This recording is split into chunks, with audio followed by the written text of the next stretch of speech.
जरा आटी नौका को रे फोन नवीन अट साइड वो नवीन अट साइड वो कृष्णा तना गुड ले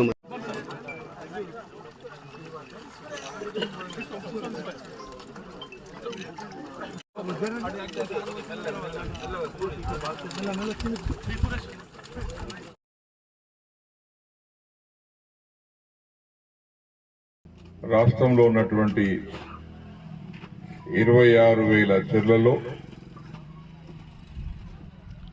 100 కోట్ల చేప పిల్లలను 100% సబ్సిడీతో ఉచితంగా 100% సబ్సిడీతో చేప పిల్లలను చెరువులలో వదిలిపెట్టేటువంటి కార్యక్రమంలో భాగంగా మన బాన్స్వాడ గ్రామ కలికి చెరువులో 1,71,000 చేప పిల్లలను వదిలిపెట్టినటువంటి సందర్భంలో ఈ రైతులు పండించే ధాన్యం మనకు మొత్తం 3 లక్షల మెట్రిక్ టన్నులు 3 లక్షల మెట్రిక్ టన్నులకు వచ్చేటువంటి ఆదాయంలో రైతులు ఏ విధంగా అయితే ఎక్కువ ధరకు రావాలని అమ్ముకోవాలని చూస్తారో మీరు కూడా ఇది కూడా మీ వస్తువు మీ పంట తినేవాడు షోకులుంటే 10 రూపాయలు ఎక్కువ పెట్టి కొంటాడు.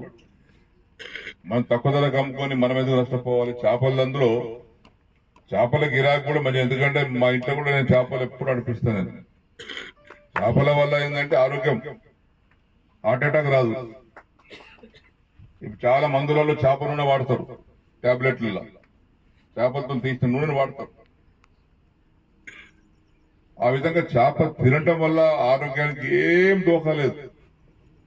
ఇంకా ఏదైనా తింటే దోఖా దానికి కొవ్వు వస్తుంది, ఫ్యాట్ వస్తుంది అంటారు కానీ ఇదేది తింటే దోఖా లేదు చేప తింటే. మన పోయిన రాష్ట్రపతి గారు పశ్చిమ బెంగాల్ ప్రణబ్ ముఖర్జీ గారు ఆయన బ్రాహ్మణ్, కులం రీత్యా బ్రాహ్మణ్. మంగళవారం మినాయిస్తే ప్రతిరోజు చేప తినేవాడు. ఇప్పుడు 100% చేపలు ఫిష్ సబ్సిడీ ఇచ్చేది నాయం చేసింది. ఆనాడు సీఎం గారు చెప్తే ఎంత సబ్సిడీ ఇస్తాం అట్లా ఇట్లా చర్చ జరిగిన తర్వాత ఆనాడు సీఎం గారు ఏమన్నారంటే సిరన్న ఈ మళ్ళీ సబ్సిడీ కొంత వాళ్ళు కొంత అంటే వాళ్ళు అడిగలు కడతారు, మళ్ళీ బ్యాంకు వచ్చేస్తారు. ఇక్కడ 100% సబ్సిడీ ఇస్తామని చెప్పి ఆనాడు కేసీఆర్ గారు ముఖ్యమంత్రి ఉండగా చెప్పాలి. ఎవరు ఏ రాయంలో ఏం జరిగిందో చెప్పకపోతే మనకు తప్పవుతుంది. కాబట్టి ఆయన సహకారంతో ఆనాడు 100% సబ్సిడీతో ఈ స్కీమ్ మొదలైంది. భారతదేశంలో 100% సబ్సిడీతో స్కీమే లేదు, ఎక్కడ లేదు, తెలంగాణ తప్ప. అదే జూపల్లి కృష్ణరావు గారు పంచాయతీ మినిస్టర్ ఉండే, శ్రీనివాస్ యాదవ్ అని జిల్లా మత్స్య కార్మిక సంఘం నల్గొండ అతను ఉంటే ఇద్దరు కలిసి పోయి వసతి మినిస్టర్కి ఫోన్ చేసి చెప్పిన ఇట్లమ్మా మా వాళ్ళు వస్తున్నారు, నేను ఆల్రెడీ గోల్డ్ ఇచ్చేసిన 6 కోట్ల సబ్సిడీ మాకు ఇచ్చేయమని చెప్తే పాపం ఆమె 6 కోట్లు మన స్టేట్ కి ఇచ్చింది.